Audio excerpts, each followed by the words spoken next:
नमस्कार सभी लोगों को, उत्कर्ष क्लासेस में आप सब लोगों का स्वागत है। तो देखिए, हम बात कर रहे थे विश्व के भूगोल में, और विश्व के भूगोल में हमने कुछ जाना था किसके बारे में, ब्रह्मांड के बारे में हम पढ़ चुके हैं, कुछ चीज़ें हम जान चुके हैं, सौर मंडल के बारे में भी। तो देखिए, बेसिक चीज़ें आती हैं। मैं आप लोगों के कमेंट देख पा रहा था, तो कुछ लोग कह रहे थे सर बहुत ज़्यादा डिटेल में नहीं करा रहे हैं।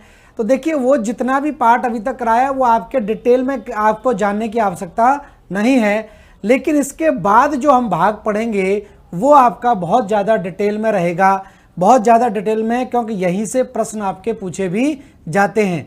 तो चाहे वो आईएएस का एग्ज़ाम आप दे रहे हो, चाहे आरएएस का एग्ज़ाम दे रहे हो, यहाँ से हर साल आपके प्रश्न पूछे जाते हैं, और यही भूगोल का असली भाग है। ध्यान रखना, कॉस्मोलॉजी वाला जो पार्ट है, ब्रह्मांड से जो चीज़ें आती हैं, वहाँ से इतने ज़्यादा प्रश्न आपके नहीं पूछे जाते। मेन आपका टॉपिक शुरू होता है कहाँ से? पृथ्वी की उत्पत्ति से शुरू होता है। तो देखिए, पृथ्वी के बारे में कुछ आंकड़े मैंने आपको बताए थे, और साथ में ही वायुमंडल वाला टॉपिक भी करवाया था, जो आपका ध्यान रखना किसका भाग है, आपका क्लाइमेटोलॉजी वाला भाग है। तो उसको हम डिटेल में उसको भी पढ़ेंगे, लेकिन कुछ चीज़ें यहाँ पर और समझने वाली हैं। तो यहाँ पर देखिए, एक और आपकी जो भूगोल का, ये मान लीजिए कि सबसे बड़ा या सबसे इम्पोर्टेंट पार्ट है, इसको हम बोलते हैं जियोमॉर्फोलॉजी। जियोमॉर्फोलॉजी कहा जाता है। तो सबसे ज़्यादा ये मान लीजिए भूगोलवेत्ताओं ने सबसे ज़्यादा योगदान दिया है किसमें?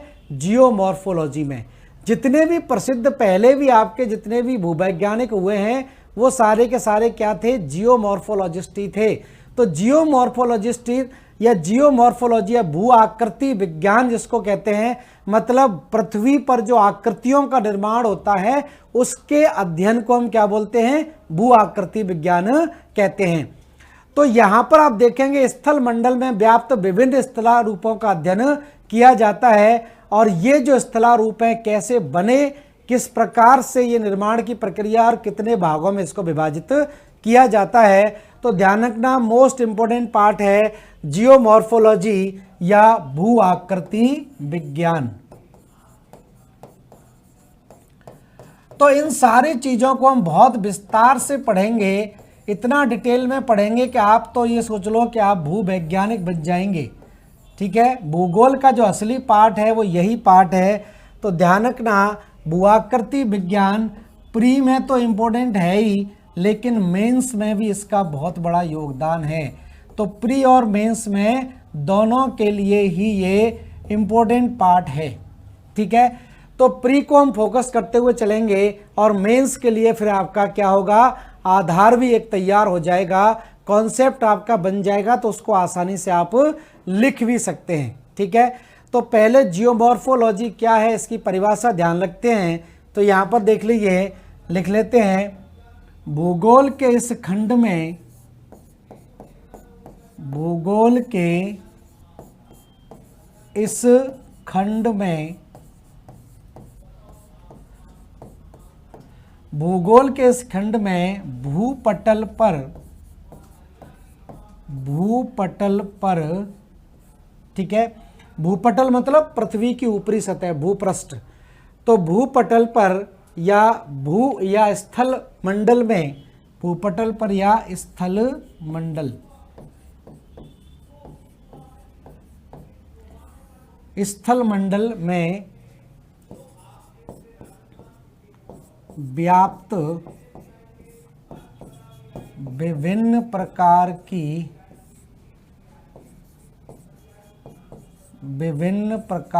की स्थलाकृतियों, विभिन्न प्रकार की स्थलाकृतियों का अध्ययन किया जाता है।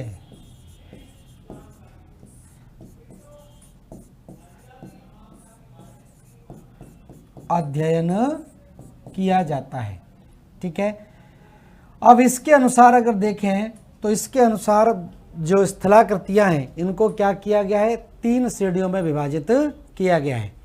ठीक है, तो ध्यान रखें, निर्माण के आधार पर इन स्थलाकृतियों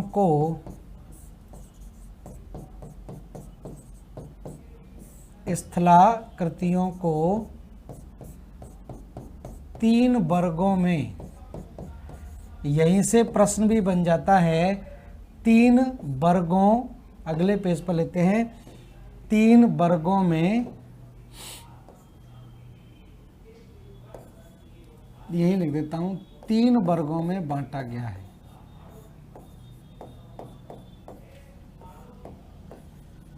तीन वर्गों में विभाजित किया गया है, विभाजित किया गया है।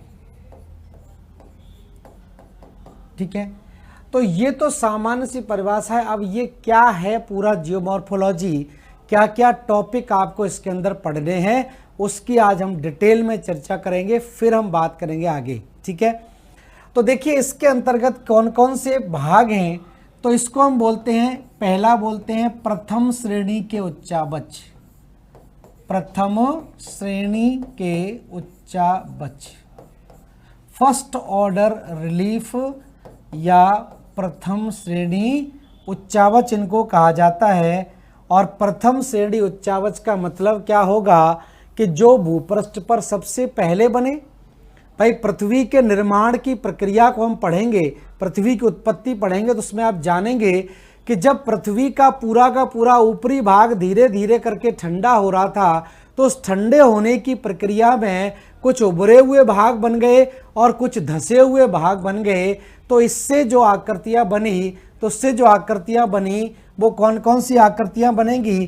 तो प्रथम श्रेणी उच्चावच हम किसको कहेंगे, ये हम किसको कहेंगे, महाद्वीप एवं महासागर।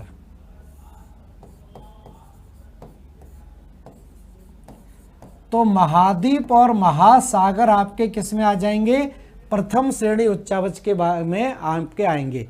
तो महाद्वीप और महासागर मतलब भूपृष्ठ पर सबसे पहले बनने वाली स्थलाकृतियां।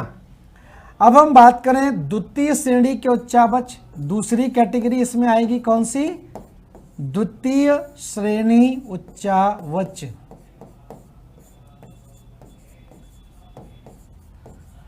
तो द्वितीय श्रेणी उच्चावच की बात करें तो द्वितीय श्रेणी उच्चावच का निर्माण कैसे हुआ। तो आपको पता है कि पृथ्वी पर कुछ निर्माणकारी बल काम करते हैं और कुछ विनाशकारी बल भी काम करते हैं। तो पृथ्वी के जो सतह है, स्थल मंडल है, उसके नीचे कुछ निर्माणकारी बल जिनको हम अंतर्जात बल बोलते हैं, और कुछ विनाशकारी बल या बाह्य बल जो है वो भी आपके कहलाते हैं। तो ध्यान रखना, ये हम भूपृष्ठ के निर्माण की प्रक्रिया की बात कर रहे हैं, जियोमॉर्फोलॉजी की बात कर रहे हैं। तो आप सोचेंगे कि अगर हम बात करें जैसे भूकंप और ज्वालामुखी जो होते हैं, या भूकंप ज्वालामुखी प्लेटों का आपस में टकराना, प्लेटों में भ्रंश की प्रक्रिया, ये सारी की सारी प्रक्रिया ध्यान रखना कैसी होती हैं, निर्माणकारी प्रक्रिया होती हैं। और आपके दिमाग में आ रहा होगा सर भूकंप या ज्वालामुखी विस्फोट होगा तो इससे तो विनाश होता है। आप अपनी भावनाओं को कंट्रोल में रखिए, हम बात कर रहे हैं भूपृष्ठ की आकृतियों की। तो भूपृष्ठ पर तो आकृतियों का निर्माण करते हैं, ये कहीं पर पर्वत बना देंगे, कहीं पठार बना देंगे, कहीं घाटी भ्रंश बना देंगे। तो इस तरह से ध्यान रखना, जितने भी अंतर्जात बल होते हैं वो क्या करते हैं, अंतर्जात बल क्या करते हैं, निर्माणकारी बल होते हैं। जबकि बहिर्जात बल जिसको कहा जाता है, बहिर्जात बल में कौन आ जाता है, अपक्षय और अपर्दन की क्रिया। तो पहले हम जानते हैं किसको, द्वितीय श्रेणी उच्चावच। और द्वितीय श्रेणी उच्चावच का निर्माण किसके आधार पर होता है, तो इसका निर्माण ध्यान रखना अंतर्जात बलों के कारण होता है।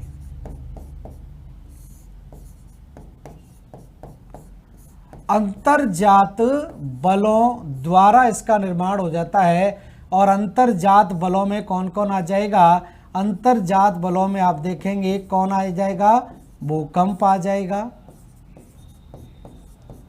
ज्वालामुखी आ जाएगा, ठीक है, प्लेटों की गति, ये सारे के सारे क्या हैं, अंतर्जात बल हैं। और ये भूपृष्ठ पर विभिन्न प्रकार की आकृतियों का निर्माण करेंगे। वो आकृतियाँ क्या बनेंगी? उन आकृतियों से क्या क्या, जैसे पर्वत बन जाएंगे, पठार बन जाएंगे, मैदान बन जाएंगे, घाटी बन जाएगी। ये क्या कहलाते हैं? द्वितीय श्रेणी उच्चावच, जिनका निर्माण किसके कारण हो रहा है? अंतर्जात शक्तियों के प्रभाव से। तो अंतर्जात बलों द्वारा क्या होता है? इससे क्या क्या बनता है? पर्वत, पठार, मैदान, घाटी, इन सब का निर्माण हो जाएगा।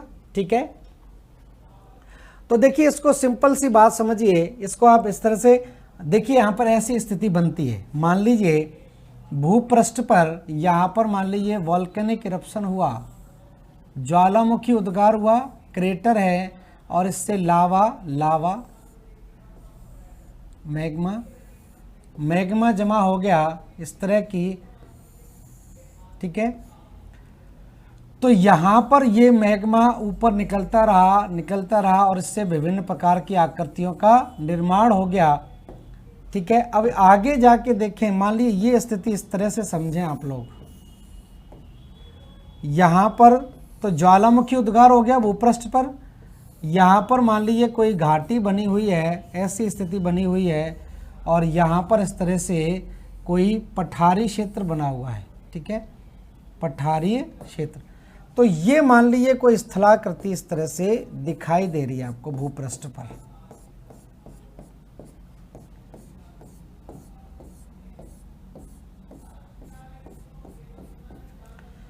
ठीक है, तो यहां पर आप देखिए ये अंतर्जात बल काम किए, अंतर्जात बल यहां पर काम कर रहे हैं, और इस अंतर्जात बलों के कारण यहां पर क्या बन गया? ज्वालामुखी पर्वत बन गया।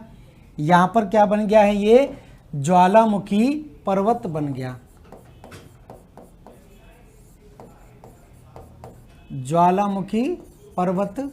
ठीक है, तो ये किसके कारण बन रहा है? अंतर्जात शक्तियों के कारण बन रहा है, अंतर्जात बलों द्वारा या अंतर्जात शक्तियों के द्वारा इसका निर्माण हो रहा है। और ये मान लीजिए कोई पठार है, पठार आप समझते हैं क्या होता है? समतल मैदानी भाग, उठा हुआ मैदानी भाग क्या कहलाता है? पठार कहलाता है। ठीक है, ये तो अंतर्जात क्रिया है, अंतर्जात क्रियाओं के कारण चाहे पठार बन गया है, चाहे इधर की तरफ पर्वत का निर्माण हो गया है। लेकिन बहिर्जात बलों की बात होती है, बाह्य शक्तियों की बात होती है, तो बाह्य शक्तियों की हम बात करें, बाह्य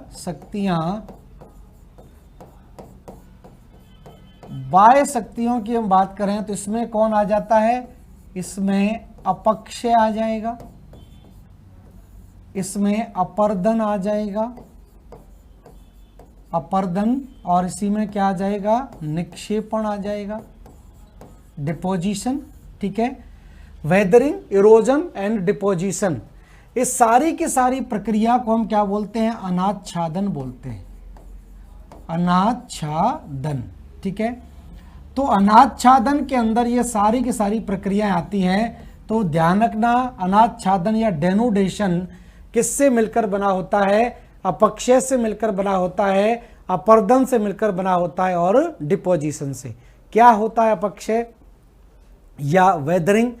तो देखिए अपक्षय का मतलब होता है कि चट्टानों का अपने ही स्थान पर कमजोर होना, टूटना या विखंडित होने की घटना क्या कहलाती है? अपक्षय कहलाती है। मतलब अपने ही स्थान पर चट्टानें बाहरी कारकों के द्वारा, चाहे वो तापमान के द्वारा, चाहे वो दाब के द्वारा, चाहे वो रासायनिक क्रियाओं के द्वारा, अगर अपने ही स्थान पर चट्टानें क्या हो रही हैं? कमजोर हो रही हैं, टूट रही हैं या विखंडित हो रही हैं, तो वो घटना अपक्षय कहलाती है। लेकिन ये जो अपक्षयित पदार्थ हैं, ये जो विखंडित अवसाद हैं, अगर वो स्थानांतरित हो जाते हैं, मतलब एक स्थान से दूसरे स्थान पर शिफ्ट हो जाते हैं, तो ये घटना क्या कहलाती है? अपर्दन की घटना कहलाती है। तो ये जो अपर्दन हो रहा है, वो एक जगह से अपर्दन होगा और दूसरी जगह पर क्या होगा? उसका जमाव हो जाएगा, निक्षेपण हो जाएगा या डिपोजिशन हो जाएगा। तो इस पूरी की पूरी प्रक्रिया को हम क्या बोलते हैं? अनाच्छादन की क्रिया बोलते हैं, डेनुडेशन की। अब देखिए किस तरह से स्थलाकृतियां बन रही हैं यहां पर दूसरी, द्वितीय श्रेणी और तृतीय श्रेणी की।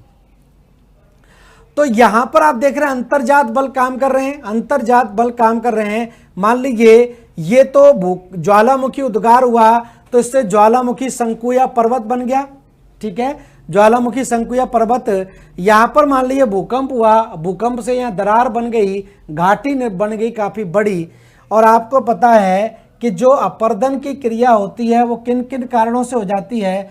जैसे मान लीजिए यहां पर जब ज्वालामुखी उद्गार होते हैं तो भारी मात्रा में जलवाष्प निकलता है।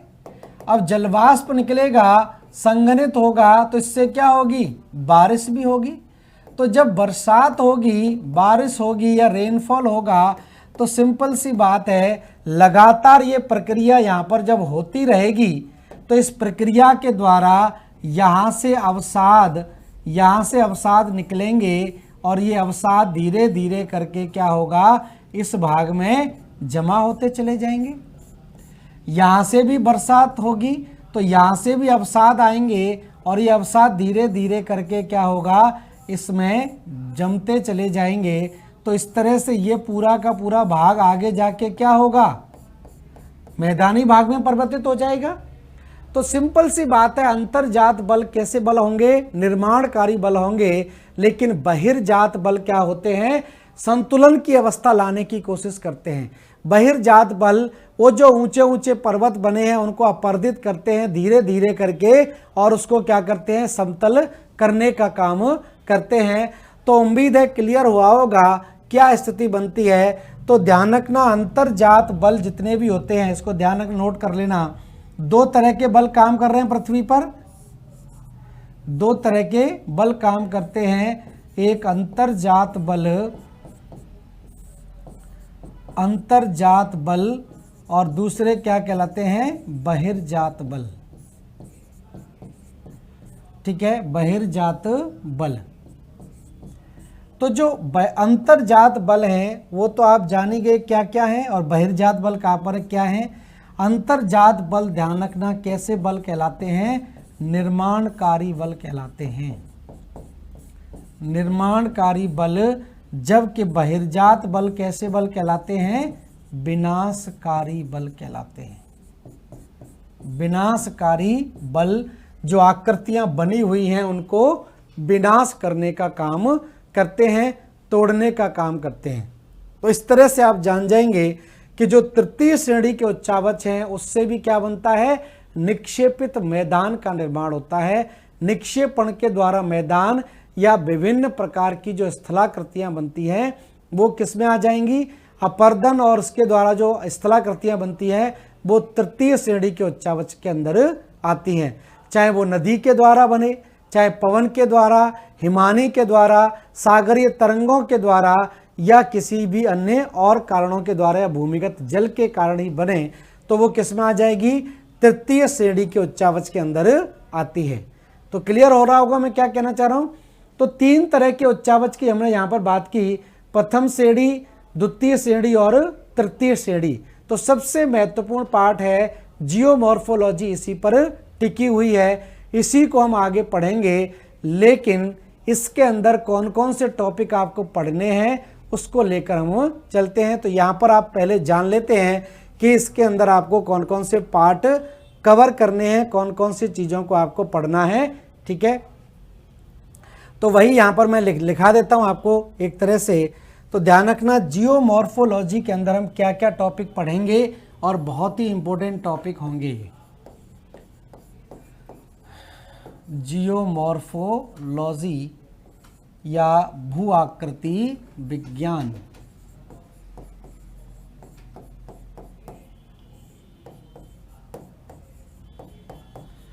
तो भूआकृति विज्ञान में कौन कौन से टॉपिक आपके होंगे उनकी देखिए मैं यहाँ पर बात करूँ तो मेन टॉपिक देखिए क्या है। सबसे पहले तो हम पढ़ेंगे क्या, पृथ्वी की उत्पत्ति।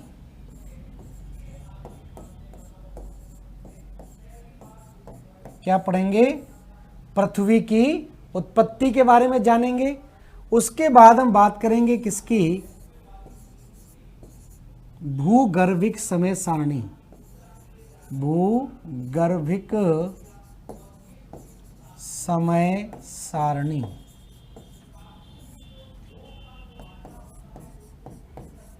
भूगर्भिक समय सारणी या geological time scale. Geological time scale बहुत इंपॉर्टेंट है, मेंस में भी आपका आता है और प्री में भी इससे प्रश्न पूछे जाते हैं। और इसको ज़्यादातर बच्चे क्या करते हैं, या ये कहें ज़्यादातर टीचर भी जो है वो मेन फैक्ट लिखाते हैं और बाहर निकल जाते हैं।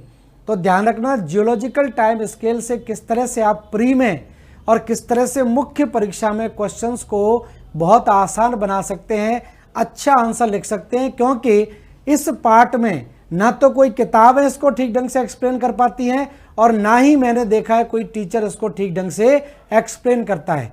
तो भूगर्भिक समय सारणी को मैं बहुत विस्तार से आपको पढ़ाऊंगा डिटेल में, कि आपको एक ही बार में पूरे के पूरे पार्ट इसके याद हो जाएंगे, सीधा ही एग्जाम में प्रश्न पूछा जाता है।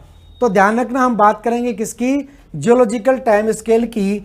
तो भूगर्भिक समय सारणी ध्यान रखना, प्री के लिए तो इम्पोर्टेंट है ही, मेंस के लिए ये बहुत महत्वपूर्ण है। मेंस में सीधा सीधा लिखा हुआ है और इससे सीधा प्रश्न भी पूछा जाता है। तो दोनों में, पहले ये केवल सिविल सर्विसेज में ही हुआ करती थी, आईएएस के जीएस के पेपर में ये केवल जुड़ी हुई थी, लेकिन इसको अब राजस्थान के सिलेबस में भी, आरएएस के सिलेबस में भी जोड़ दिया गया है। तो इसको आप ध्यान रखें, इसको हम ठीक ढंग से पढ़ेंगे डिटेल में। आप कोई भी पेपर उठा के देख लीजिए, इससे प्रश्न आपका जरूर पूछा जाता है, ठीक है। उसके बाद हम बात करेंगे तीसरा पार्ट, जिसमें हम पढ़ेंगे पृथ्वी की आंतरिक संरचना। पृथ्वी की आंतरिक संरचना,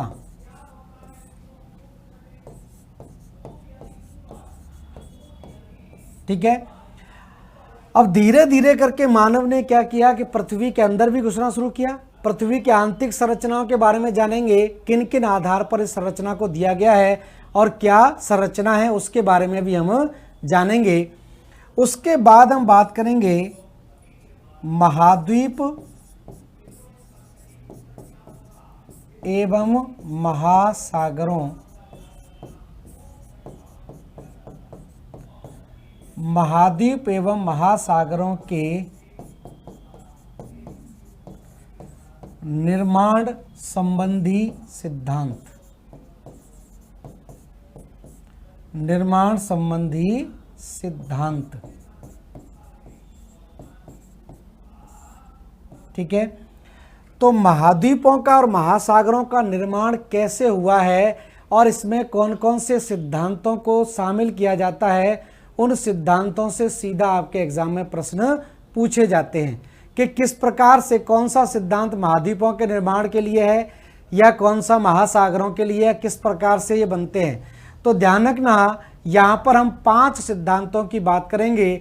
5 मेन सिद्धांत हैं, इनमें से कुछ के नाम आपने सुने भी होंगे, जैसे महाद्वीपीय विस्थापन सिद्धांत है, कॉन्टिनेंटल ड्रिफ्ट थ्योरी जिसको हम बोलते हैं, संवहनीय धारा सिद्धांत एक कहलाता है। संवहनीय धारा सिद्धांत की हम बात करेंगे। भूचुंबकत्व या पराचुंबकत्व की भी बात करेंगे, इसके आधार पर भी कुछ सिद्धांत दिए गए हैं। सागर नितल प्रसरण सिद्धांत या सी फ्लोर स्प्रेडिंग थ्योरी, लगातार महासागरों के तलों में क्या हो रहा है, विस्तार हो रहा है, और महासागरों के तलों में विस्तार के पीछे क्या कारण है उसके बारे में जानेंगे। और उसके बाद हैरी हैस ने दिया है आपका प्लेट विवर्तन सिद्धांत। तो यहाँ पर हम 5 सिद्धांतों को लेकर चलेंगे। तो यहाँ पर इसके नीचे मैं लिख देता हूँ कौन कौन से सिद्धांत हम आगे पढ़ेंगे। तो 5 सिद्धांतों की चर्चा करेंगे। सबसे पहले हम बात करेंगे महाद्वीपीय प्रवाह सिद्धांत। महाद्वीपीय प्रवाह सिद्धांत। तो महाद्वीपीय प्रवाह सिद्धांत की बात करेंगे। उसके बाद जो सिद्धांत है जिसको मैंने बताया था, इसको हम बोलते हैं संवहनीय धारा सिद्धांत। संवहनीय धारा सिद्धांत, संवहनीय धारा सिद्धांत, चुंबकत्व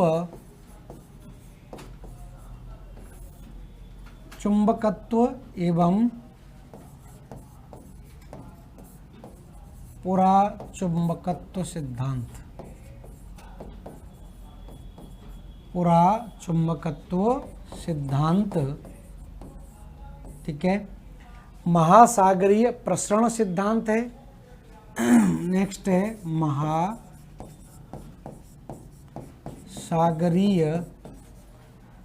नितल प्रसरण सिद्धांत, प्रसरण सिद्धांत। और उसके बाद हम बात करेंगे किसकी, प्लेट विवर्तन सिद्धांत, प्लेट विवर्तन सिद्धांत, ठीक है। तो किस प्रकार से महाद्वीपों का निर्माण हुआ, किस प्रकार से महासागरों का निर्माण हुआ, पर्वत श्रृंखलाओं का निर्माण हुआ, भ्रंश का निर्माण हुआ तो ये सारी चीजों के बारे में हम अध्ययन करेंगे इन सिद्धांतों के द्वारा। तो महाद्वीप और महासागरों के निर्माण संबंधी सिद्धांतों में 5 सिद्धांत आपको जरूर पढ़ने हैं। इनके सिद्धांतों के प्रतिपादकों के नाम भी सीधे पूछ लिए जाते हैं सुमेलित करने के लिए, ठीक है। तो इतना क्लियर है। अब इसके बाद हम और पार्ट इसमें आगे पढ़ेंगे, सिद्धांत, ठीक है। और इसमें क्या क्या अभी पार्ट है, अभी तो आपका जियोमॉर्फोलॉजी यहाँ समाप्त नहीं हुआ है, ध्यान रखना। अब जब हम आंतरिक संरचना के बारे में बात करेंगे तो आंतरिक संरचना में हम क्या पढ़ेंगे, देखिए आगे आंतरिक संरचना के बाद जो अगला पार्ट आपका आएगा उसमें हम पढ़ेंगे क्या, ज्वालामुखी। तो ज्वालामुखी पढ़ेंगे, ज्वालामुखी के प्रकार या ज्वालामुखी उद्गार कैसे होता है, भूकंप के बारे में हम जानेंगे, भूकंपीय तरंगों के बारे में जानेंगे। पृथ्वी पर विभिन्न स्थलाकृतियों में पर्वत है, पठार है और मैदान के बारे में भी जानेंगे कि कौन से मैदान निक्षेपणात्मक मैदान है, कौन से मैदान आपके अपर्दनात्मक मैदान है या कहाँ पर पाए जाते हैं। या पर्वतों की बात करें, कौन से बलित पर्वत हैं, कौन से आपके भ्रंश पर्वत हैं, कौन से ज्वालामुखी पर्वत हैं या कौन से अपशिष्ट पर्वत हैं, इसको भी जानेंगे। पठारों की अगर बात करें तो कुछ पठार तो लावा के द्वारा निर्मित होते हैं, कुछ पठार अंतर पर्वतीय पठार होते हैं, कुछ पठार गिरपदीय या पीडमांट पठार कहलाते हैं। तो वो पठारों के प्रकार और कौन कौन से पठार कहाँ पर पाए जाते हैं इसके बारे में भी चर्चा की जाएगी।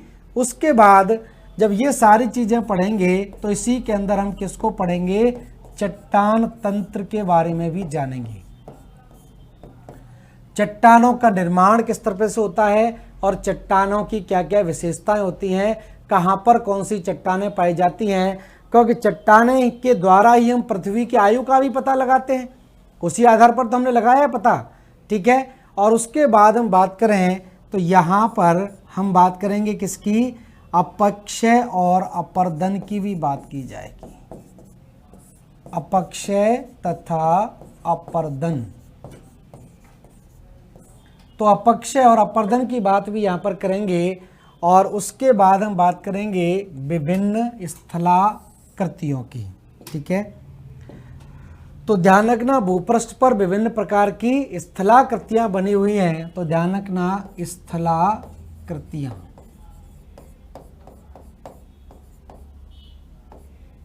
स्थलाकृतियां। तो ये स्थलाकृतियां जो हैं वो किसके कारण बनी हुई हैं उसकी बात करेंगे। स्थलाकृतियां जल द्वारा निर्मित हैं, जल द्वारा निर्मित स्थलाकृतियां, वायु द्वारा निर्मित स्थलाकृतियां या पवन द्वारा, लिखिए पवन द्वारा,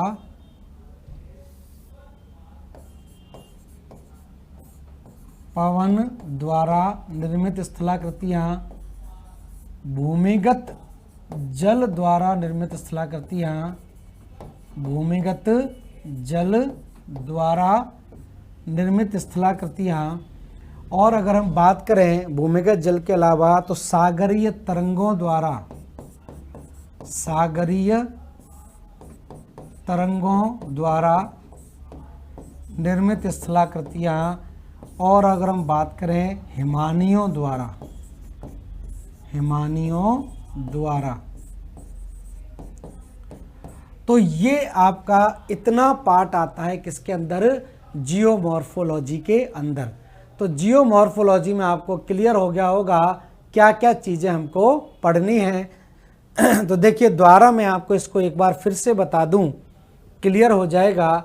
यहाँ तो हमने जाना क्या इसकी परिभाषा है, सिंपल सी बात है, इसके नाम से ही आपको पता चल रहा है कि भूपृष्ठ पर पाई जाने वाली विभिन्न स्थलाकृतियों का जब अध्ययन करेंगे तो इसी को हम क्या बोल देंगे, भू आकृति विज्ञान बोल देंगे। अब भू आकृति विज्ञान को देखें तो इसमें 3 प्रकार के निर्माण दिखाई देते हैं, 3 प्रकार की स्थलाकृतियां हैं। एक कहलाती है प्रथम श्रेणी उच्चावच या फर्स्ट ऑर्डर रिलीफ फीचर्स, जिनका निर्माण भूपृष्ठ के निर्माण की प्रक्रिया के साथ हुआ है। तो भूपृष्ठ की निर्माण की प्रक्रिया के साथ हुआ है तो ये आपके इसमें आ जाते हैं महाद्वीप और महासागर आ जाएंगे। उसके बाद जो द्वितीय और तृतीय श्रेणी के उच्चावचों का निर्माण हुआ है, ये पृथ्वी पर विभिन्न प्रकार के निर्माणकारी बलों के कारण हुआ है। तो पृथ्वी पर कुछ आंतरिक बल काम करते हैं और पृथ्वी के ऊपरी सतह पर कुछ बाहरी बल काम करते हैं। तो आंतरिक बलों के कारण विभिन्न प्रकार की स्थलाकृतियों का निर्माण होता है और बाहरी बल उन स्थलाकृतियों को मिटाने का काम करते हैं, समाप्त करने का काम करते हैं। तो यहाँ पर इस तरह से मैंने आपको बताया था कि आंतरिक बलों के कारण भूपृष्ठ पर स्थलाकृति बन रही है और बहिर्जात बलों के कारण ये स्थलाकृति क्या होती है, आपकी समाप्त होती है। या ये कहें कि बहिर्जात बल क्या करते हैं, भूपृष्ठ पर संतुलन लाने का काम करते हैं, संतुलन लाने का काम करते हैं। मान लीजिए एक जगह अंतर्जात बल के कारण ऊंचा पर्वत बन गया, अब वो ऊंचा पर्वत बन गया है तो एक जगह पर ज़्यादा भार हो गया, ठीक है, और दूसरी जगह पर भार कम हो गया। तो ये जो बाहरी बल हैं, अपक्षय और अपर्दन की जो क्रिया है, उसको धीरे धीरे काट कर क्या करेगी, समुद्र में जमा करेगी। तो इस तरह से एक चक्र बनता है, उसकी हम बात करेंगे आगे। तो ये स्थिति बनती है। तो अंतर्जात बल कैसे बल होते हैं, निर्माणकारी बल होते हैं, और बहिर्जात बल विनाशकारी बल होते हैं। तो ध्यान रखना, ये स्थिति आपको ध्यान रखनी है। अंतर्जात बलों को कभी भी आप विनाशकारी बल मत बताइए, क्योंकि हमको ये लगता है कि अंतर्जात बलों में भूकंप और ज्वालामुखी आते हैं तो इससे तो विनाश होता है। लेकिन हम बात किसकी कर रहे हैं, स्थलाकृतियों के निर्माण की बात कर रहे हैं। हमारे घरों का या इनका तो विनाश होता ही है, घरों को तोड़ देते हैं भूकंप और ज्वालामुखी, लेकिन हम घरों की बात नहीं कर रहे, हम किसकी बात कर रहे हैं, भूपृष्ठ पर विभिन्न प्रकार की आकृतियों की बात कर रहे हैं। तो भूपृष्ठ पर विभिन्न प्रकार की आकृतियां बनाने का काम करते हैं, इसलिए ये अंतर्जात बल कैसे बल होंगे, निर्माणकारी बल होंगे, और बहिर्जात बल कैसे होंगे, विनाशकारी बल कहलाते हैं। ठीक है, फिर आगे मैंने आपको बताया था कि इसके अंतर्गत हमको कौन कौन से टॉपिक का अध्ययन करना है, कौन कौन से पॉइंट्स को हम डिस्कस करेंगे। तो ये टॉपिक्स मैंने इसलिए आपको लिखवा दिए हैं कि आप लोगों की कंप्लेन रहती है कि सर आप डीपली नहीं पढ़ाते, तो अब हम इतना डीपली पढ़ाएंगे कि आपको भूगोल के विषय में बहुत ज़्यादा जानकारी हो जाएगी, जो मेंस में भी आपके काम आएगी प्री के अलावा। ठीक है, तो देखिए यहाँ पर हम बात करेंगे पहले पृथ्वी की उत्पत्ति। तो पहले मेन चीज़ जानेंगे कि पृथ्वी की उत्पत्ति कैसे हुई है, कौन कौन से सिद्धांत इसमें दिए गए हैं, उन्हीं सिद्धांतों से सीधा प्रश्न पूछा जाता है। मेंस में डिटेल में पूछते हैं, लेकिन केवल प्री में आपसे पूछा जाता है कि पृथ्वी की उत्पत्ति के संबंध में चिरसम्मत सिद्धांतों को बताइए या आधुनिक सिद्धांतों को बताइए। तो ये हम जानेंगे इसके अंदर। उसके बाद हम बात करेंगे, मोस्ट इंपोर्टेंट पार्ट है भूगर्भिक समय सारणी के बारे में। फिर हम बात करेंगे पृथ्वी की आंतरिक संरचना, फिर हम महाद्वीपों एवं महासागरों के निर्माण संबंधी सिद्धांतों की यहाँ पर बात करेंगे। तो इसमें 5 सिद्धांतों का अध्ययन हम करेंगे, जिसमें आपके आते हैं महाद्वीपीय प्रवाह सिद्धांत, ठीक है। कॉन्टिनेंटल ड्रिफ्ट थ्योरी, सम्मानीय धारा सिद्धांत, चुंबकत्व एवं पुराचुंबकत्व सिद्धांत, महासागरीय नितल प्रसरण सिद्धांत और प्लेट विवर्तन सिद्धांत इसके अंदर आता है। और उसके बाद मैंने आपको बताया कि इसके बाद कौन कौन से पार्ट बचे, तो हम पढ़ेंगे यहाँ पर ज्वालामुखी के बारे में, हम पढ़ेंगे यहाँ पर भूकंप के बारे में, हम पढ़ेंगे पृथ्वी पर कौन कौन से प्रमुख पर्वत हैं, तो पर्वतों के प्रकार और उनकी अवस्थिति, पठारों के प्रकार और उनकी अवस्थिति, मैदानों के प्रकार और उनकी अवस्थिति कहाँ कहाँ पर है, उसके बारे में भी यहाँ पर जानेंगे। और उसके बाद अपक्षय और अपर्दन किस किस प्रकार से होता है और इनके द्वारा जो निर्माण से विभिन्न प्रकार की स्थलाकृतियाँ बनती हैं, चाहे वो वायु के द्वारा बने, पवन के द्वारा, चाहे वो जल के द्वारा, चाहे हिमालयों के द्वारा, भूगर्भिक जल के द्वारा या सागरीय तरंगों के द्वारा। तो ये था आपका जियोमॉर्फोलॉजी का एक इंट्रोडक्शन, एक हमने इसका शुरुआती नोट आपको दिया। अब हम शुरुआत कर देते हैं टॉपिकों की, टॉपिक को ले लेते हैं। तो पहले हम बात करते हैं पृथ्वी की उत्पत्ति, ओरिजिन ऑफ द अर्थ। तो यहां से हम ले लेते हैं origin of the earth. Origin of earth, पृथ्वी की उत्पत्ति।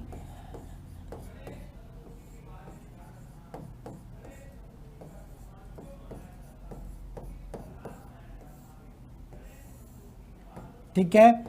तो देखिए पृथ्वी की उत्पत्ति की बात करें, ब्रह्मांड के संबंध में कुछ चीजें हम जान चुके हैं और वो मैंने इसलिए लाइटली बताई थी क्योंकि वहां से प्रश्न नहीं बनते हैं ज़्यादा। प्रश्न कहाँ से बनते हैं, यहीं से प्रश्नों की शुरुआत होती है। तो पृथ्वी की उत्पत्ति और पृथ्वी की उत्पत्ति के संबंध में हम यहाँ पर कुछ सिद्धांत जान लें तो ध्यान रखना, इन सिद्धांतों को हमने क्या किया है, दो कैटेगरी में विभाजित किया है। तो पृथ्वी की उत्पत्ति से संबंधित सिद्धांतों की बात करें, सिद्धांत, तो पृथ्वी की उत्पत्ति से संबंधित सिद्धांतों को दो भागों में बांट देते हैं कि किस प्रकार से। तो ध्यान रखें, एक तो आपने सिद्धांत देखे होंगे जिसको हम बोलते हैं क्लासिकल थ्योरी या चिर सम्मत सिद्धांत कहलाते हैं, चिर सम्मत सिद्धांत कहलाते हैं। और दूसरे सिद्धांत की हम बात करें तो ये कैसे सिद्धांत कहलाते हैं, आधुनिक सिद्धांत कहलाते हैं, मॉडर्न थ्योरी, आधुनिक सिद्धांत। ठीक है। तो पृथ्वी की उत्पत्ति के संबंध में दो तरह के सिद्धांतों की हम बात करेंगे। एक चिर सम्मत सिद्धांत है, मतलब सिद्धांतों को दो कैटेगरी में बांट लिया है, एक चिर सम्मत सिद्धांत कहलाते हैं, दूसरे आधुनिक सिद्धांत। तो चिर सम्मत सिद्धांत का देखिए सीधा सीधा मतलब क्या है कि ये जो सिद्धांत हैं वो ध्यान रखना, इनके बारे में धर्म ग्रंथों से हमको जानकारी मिलती है। तो इनकी जो व्याख्या है, चिर सम्मत सिद्धांतों की व्याख्या हमको धर्म ग्रंथों से मिलती है और धर्म ग्रंथों में जो व्याख्या है उसको तर्कों के आधार पर नहीं दिया गया है। तर्कों के अभाव के कारण और आस्था के आधार पर होने के कारण हम इसको ज़्यादा मान्यता नहीं देते हैं, क्योंकि चीज़ों को यहाँ पर क्या है, बहुत ज़्यादा बढ़ा चढ़ा के प्रस्तुत किया गया है, उसके पीछे कोई तर्क नहीं बन पाता है। तो इसलिए हम इसको क्या बोलते हैं, ज़्यादा मान्यता नहीं देते हैं, चिर सम्मत सिद्धांत कहलाता है। तो देखिए चिर सम्मत सिद्धांत को आप यहाँ पर एक लाइन में लिख लीजिए। तो लिख लें, चिर सम्मत सिद्धांत की व्याख्या, चिर सम्मत सिद्धांतों की व्याख्या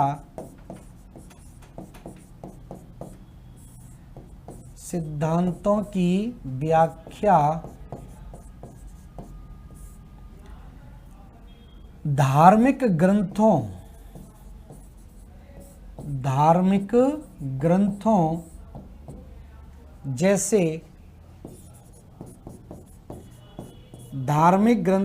जैसे पुराण,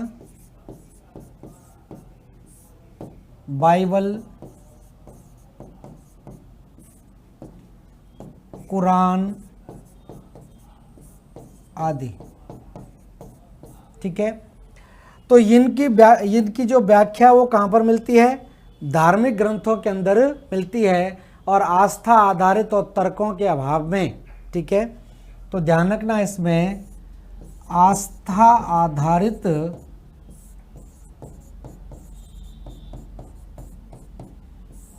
तथा तर्कों के अभाव में।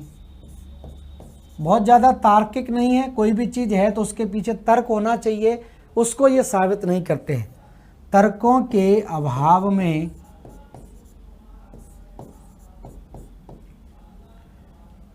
मान्यता नहीं। तो ध्यान रखना, तर्कों के अभाव में इसको बहुत ज़्यादा मान्यता नहीं दी जाती है।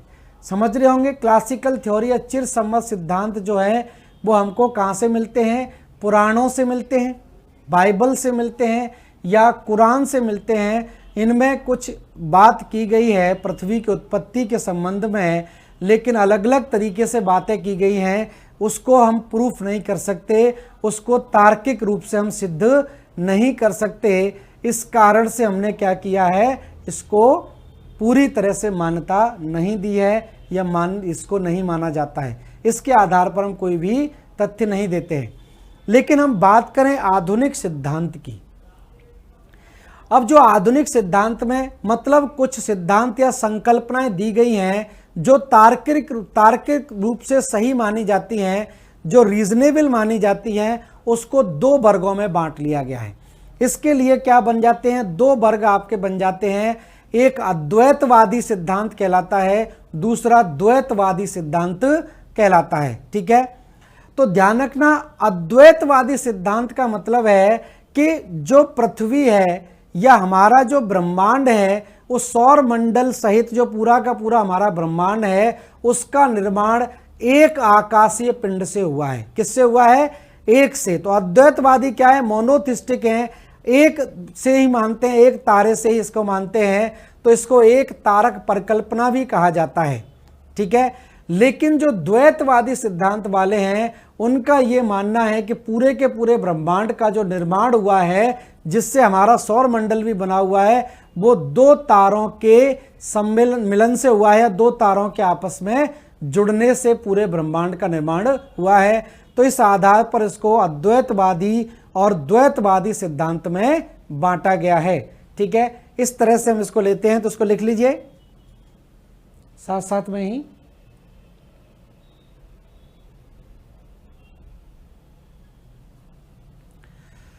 तो देखिए यहां पर हम बात करें, अब दूसरी हम ले लेते हैं आधुनिक सिद्धांत।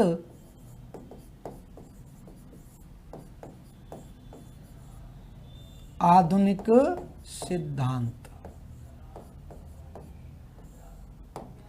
तो देखिए आधुनिक सिद्धांत को दो वर्गों में बांट दिया है। लोगों के विचारों के आधार पर इसको दो वर्गों में बांट देते हैं। एक कहलाता है अद्वैतवादी सिद्धांत और दूसरा कहलाता है द्वैतवादी सिद्धांत। द्वैतवादी सिद्धांत, ड्यूलिस्टिक।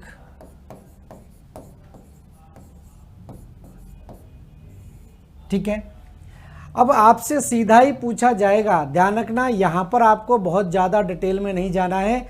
इसमें से प्री के हिसाब से आपसे पूछा जाएगा कि निम्नलिखित में से कौन सा सिद्धांत अद्वैतवादी सिद्धांत के अंतर्गत आता है और कौन सा द्वैतवादी के अंदर। ठीक है, केवल आपको थ्योरी संकल्पनाएं ध्यान रखनी है और संकल्पना किसके द्वारा दी गई है। प्रीवियस ईयर के पेपर उठा के देखिए, उन संकल्पनाओं के आगे उनको देने वाले के नाम है, प्रतिपादक के नाम है, वही आपको याद रखने हैं। ठीक है, तो जो अद्वैतवादी सिद्धांत जो है वो ये कहता है कि ब्रह्मांड का जो निर्माण हुआ है, इस सिद्धांत के अनुसार जो हमारा सौर तंत्र है जिसमें पृथ्वी आपकी आती है, कि उत्पत्ति कहां से हुई है? एक बड़े आकाशीय पिंड से हुई है। तो ध्यान रखना, इसको मैं यहीं पर लिख देता हूं। अद्वैतवादी सिद्धांत के अनुसार या इस सिद्धांत के अनुसार इस सिद्धांत के अनुसार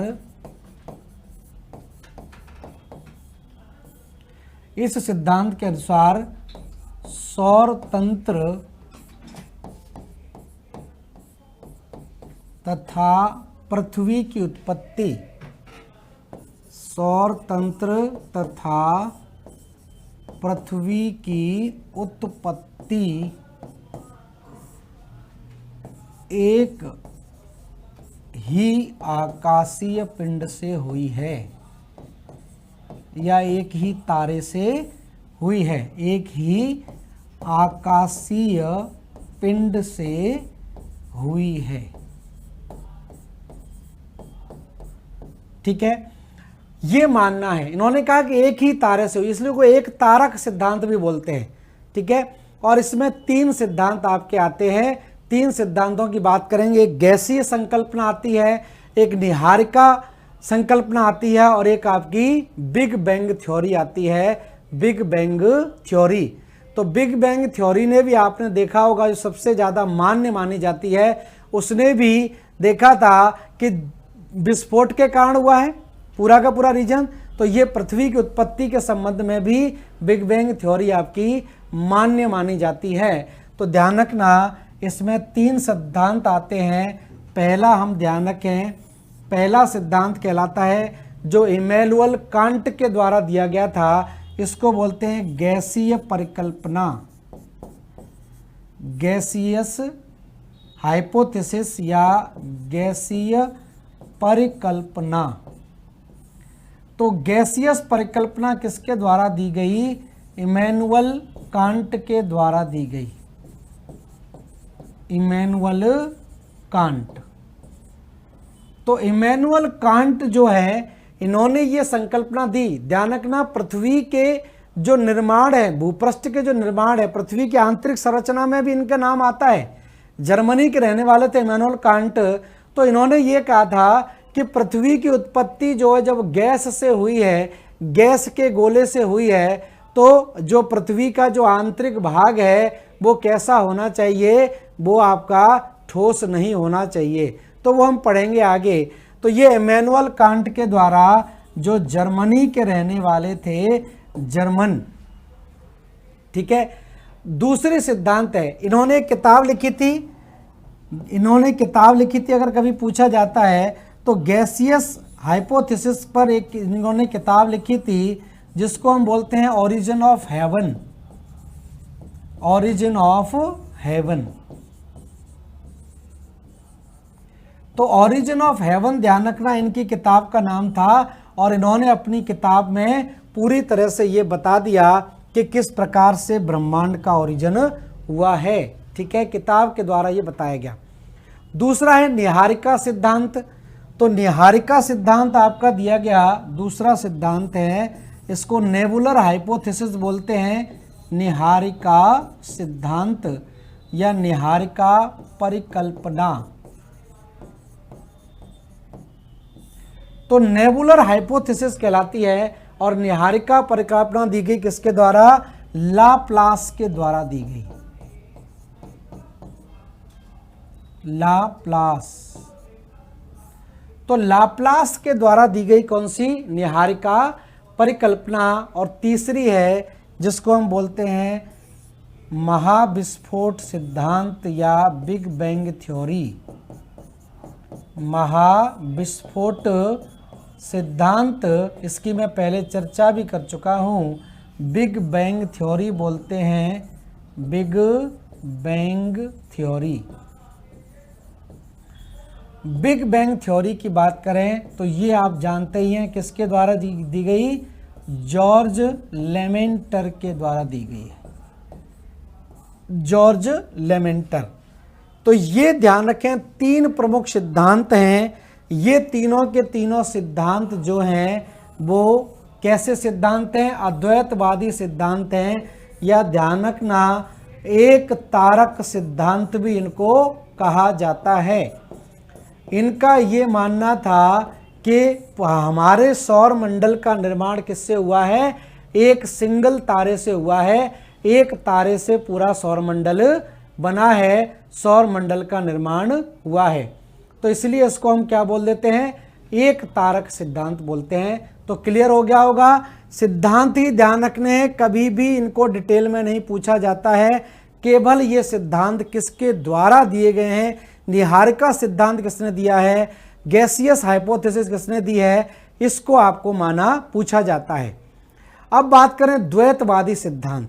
तो द्वैतवादी सिद्धांत ने यह कहा कि हमारे सौर मंडल का निर्माण, पृथ्वी सहित हमारे सौर मंडल का निर्माण जो हुआ है वो एक तारे से नहीं, दो या दो से अधिक तारों के संयोग से हुआ है। इसलिए इसको हम क्या बोलते हैं, द्वैतवादी सिद्धांत या द्वितारक सिद्धांत कहा जाता है।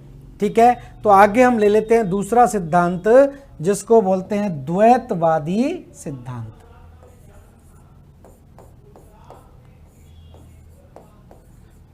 द्वैतवादी सिद्धांत,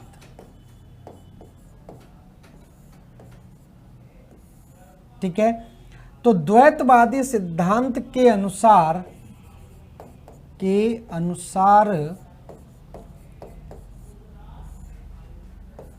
सौर मंडल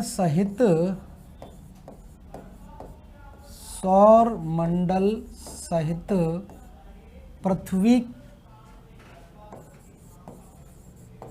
की उत्पत्ति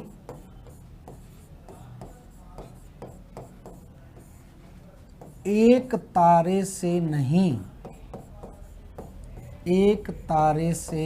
नहीं बल्कि दो या दो से अधिक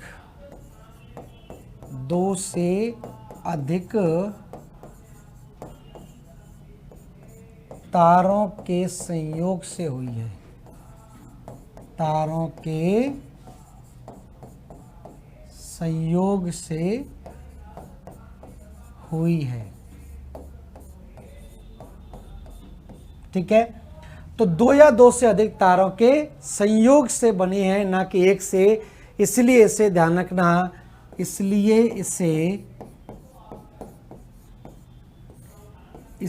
इसे द्वैतवादी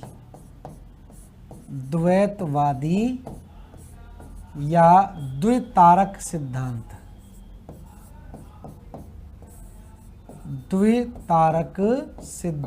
कहते हैं।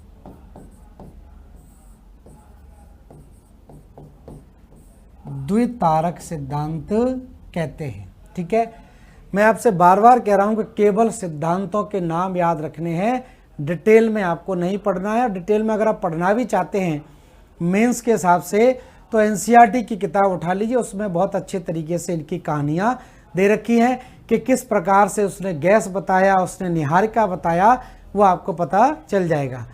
अब इसके अंतर्गत कौन कौन से सिद्धांत हैं, तो इसके अंतर्गत ध्यान रखना बहुत ही इंपॉर्टेंट सिद्धांत हैं, सुमेलित करने के लिए भी आपसे कई बार पूछे जाते हैं। तो सबसे पहले एक संकल्पना यहाँ पर दी गई, इसको बोलते हैं ग्रहाणु संकल्पना। और ग्रहाणु संकल्पना किसके द्वारा दी गई, चैम्बरलिन और मोल्टेन। ग्रहाणु मतलब ग्रह होते हैं, और ग्रहों के छोटे छोटे अंशों से मिलकर पूरा पृथ्वी बनी है, तो इसको हम क्या बोल देंगे, ग्रहाणु संकल्पना बोल देते हैं, चैम्बरलिन और मोल्टेन। तो ध्यान रखना, इसके अंतर्गत या इस वर्ग के अंतर्गत, द्वैतवादी इस वर्ग के अंतर्गत निम्नलिखित सिद्धांत आते हैं। निम्नलिखित सिद्धांत आते हैं। ठीक है, तो इसके अंदर कौन कौन से सिद्धांत आते हैं, तो पहले लिख लेते हैं हम एक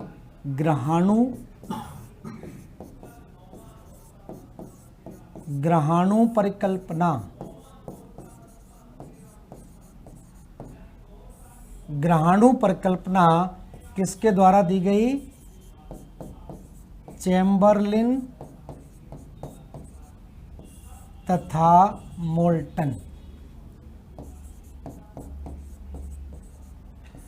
तो चैम्बरलिन और मोल्टन के द्वारा इस संकल्पना दी गई। चैम्बरलिन तथा मोल्टेन के द्वारा, जिसको हम बोलते हैं ग्रहाणु संकल्पना। जैसे ग्रहाणु ग्रह होते हैं उसके छोटे छोटे अणुओं से मिलकर बना है, तो इसको हम बोल देते हैं ग्रहाणु परिकल्पना या संकल्पना। दूसरा है ज्वारीय संकल्पना। दूसरी कौन सी कहलाती है? इसको हम बोलते हैं ज्वारीय संकल्पना। ज्वारीय संकल्पना ये भी इंपॉर्टेंट है। तो ज्वारीय संकल्पना की देखिए बात करें तो ये जो संकल्पना दी गई ये जीन्स और जेफरी के द्वारा दी गई, या जेफरी और जीन्स के द्वारा दी गई। जैसे भी याद रखें, जेफरी और जीन्स। तो जेफरी और जीन्स के द्वारा ज्वारीय संकल्पना की बात की जाती है। उसके बाद एक और संकल्पना, इसको बोलते हैं द्वितारक सिद्धांत। नेक्स्ट पेज पर लिख देता हूं। तीसरी संकल्पना, इसको बोलते हैं द्वितारक सिद्धांत या द्वितारक संकल्पना। कल्पनाओं पर आधारित होती है, ध्यान रखना। ये दी गई रसेल के द्वारा।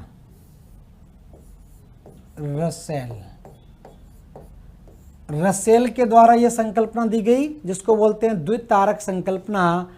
विद्युत चुंबकीय संकल्पना, इलेक्ट्रोमैग्नेटिक हाइपोथेसिस। विद्युत चुंबकीय संकल्पना। तो ये ऑफ वेन के द्वारा दी गई।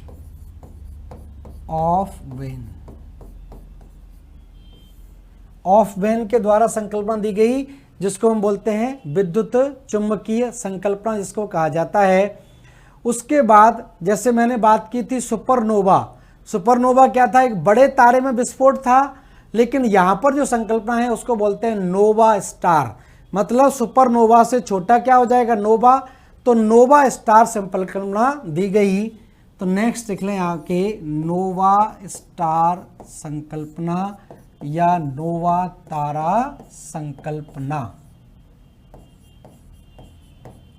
तो नोवा तारा संकल्पना की बात करें तो ये दी गई आपके हॉयल और लिटिलटन के द्वारा। तो ध्यान रखना, हॉयल एवं लिटिलटन। हॉयल और लिटिलटन के द्वारा ये संकल्पना दी गई, जिसको नोवा तारा संकल्पना के नाम से जाना जाता है। और उसके बाद अगली एक और संकल्पना लिख लें, जिसको बोलते हैं अंतर्ग्रही धूल बादल संकल्पना। अंतर्ग्रही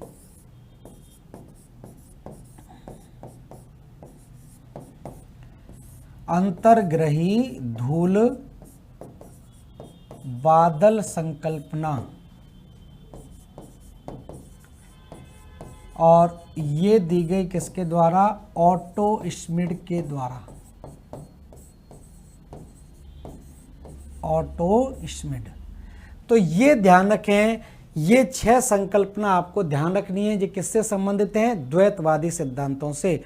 तो सीधा आपको ध्यान रखना, यही चीजें याद रखनी है, इन्हीं संकल्पनाओं को आपको ध्यान रखना है। तो आज समय कंप्लीट हो रहा है।